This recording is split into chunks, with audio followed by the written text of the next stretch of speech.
Students,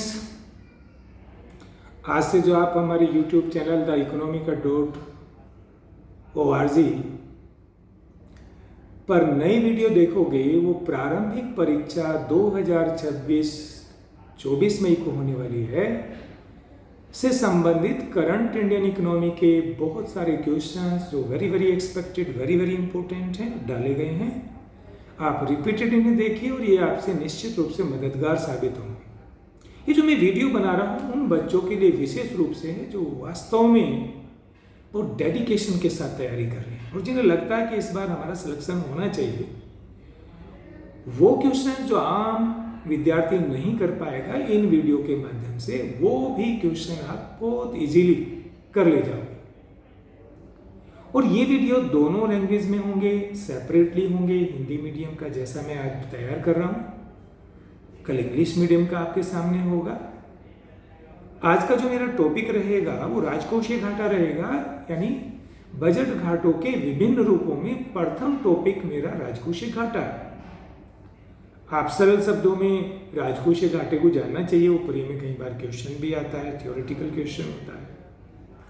राजकोषीय घाटे को जब हम डिफाइन करते हैं, उसका अर्थ होता है सरकार की कुल आय और कुल व्यय का अंतर।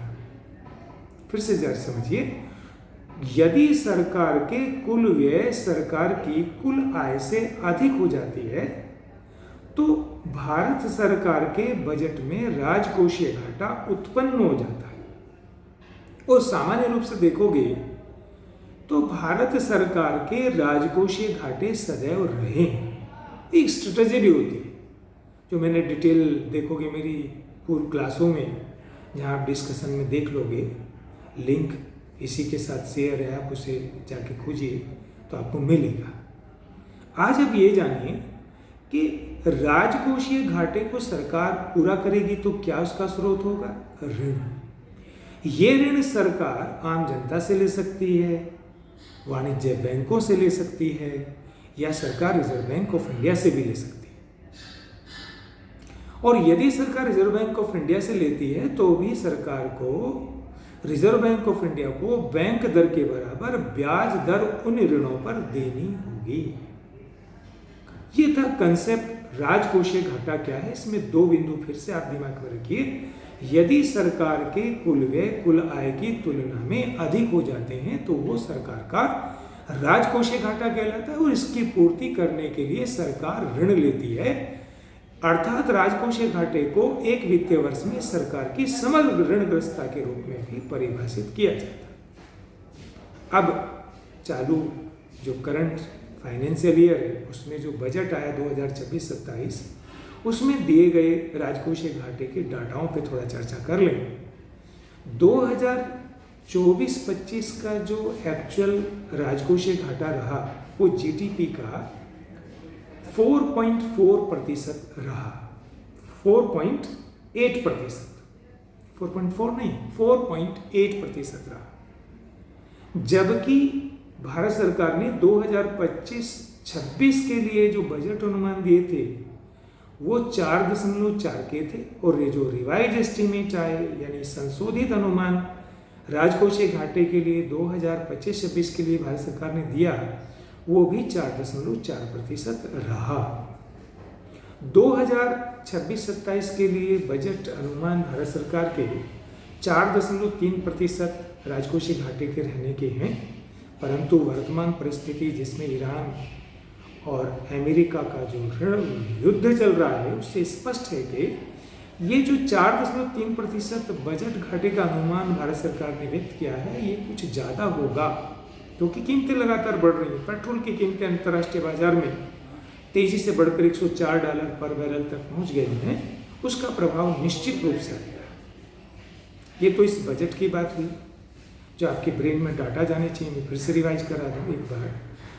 2024-25 का जो वास्तविक बजट में राजकोषीय घाटा रहा 4.8% ऑफ सकल घरेलू उत्पाद का रहा, जबकि 2025-26 का बजट अनुमान और रिवाइज एस्टीमेट जिसे हम कहते हैं संशोधित अनुमान वो 4.4% रहा, जबकि 2026-27 के लिए भारत सरकार ने पुनः बजट में जो अनुमान प्रदर्शित किए राजकोषीय घाटे के लिए वो 4.3% रहे।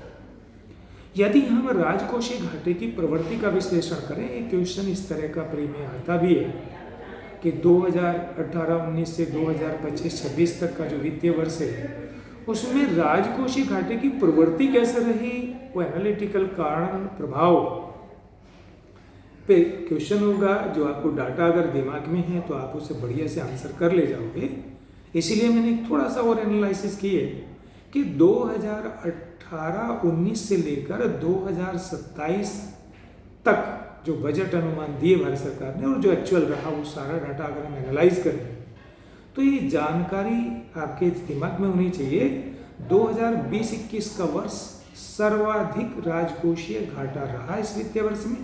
अन्य घाटे भी सर्वाधिक थे। ये 2020-21 के वर्ष को आपको याद रखना है।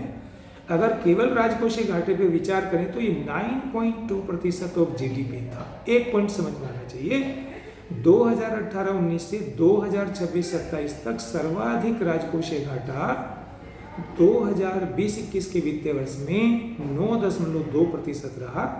दूसरा पॉइंट, 2020-21 से लेकर 2025-26 और जो 2026-27 के बजट अनुमान भारत सरकार ने दिए उसमें राजकोषीय घाटे की सतत रूप से घटने की प्रवृत्ति रही और यह 9.2% से घटकर 4.4% हो गया है। ये पॉइंट आपको ध्यान रखना है। और 2026-27 का जैसा कि मैं बजट अनुमान बता चुका हूँ 4.3% रहने का है। इसका कारण अगर आप जानोगे तो आपको स्पष्ट होगा। उसके लिए लिंक भी है, आप मेरे पुराने लेक्चर भी देख सकते हैं। सरकार का जो FRBM एक्ट है, fiscal responsibility budget management act के अंतर्गत यानी राजकोषीय उत्तरदायी प्रबंध अधिनियम 2003 के अंतर्गत सरकार द्वारा उठाए गए कदम, जिसमें कर सुधार, व्यय सुधार, सार्वजनिक उद्यमों में सुधार करना और अन्य सुधार करना शामिल है। इन सारे बिंदुओं पर आज मैंने चर्चा करी। कल मैं यही बिंदु पहले इंग्लिश में बनाऊंगा और जैसे जैसे मैं तेजी से बढ़ूंगा तो अन्य टॉपिक यानी कम समय में ज़्यादा क्वेश्चन एनालाइज करूंगा। इसलिए मेरा विद्यार्थियों से ये एक सुझाव है, करना वो चाहिए जिसमें आपको लाभ हो कि अगर आप इसे सब्सक्राइब करोगे चैनल को तो निश्चित रूप से आने वाले एग्जाम में आपको लाभ होगा।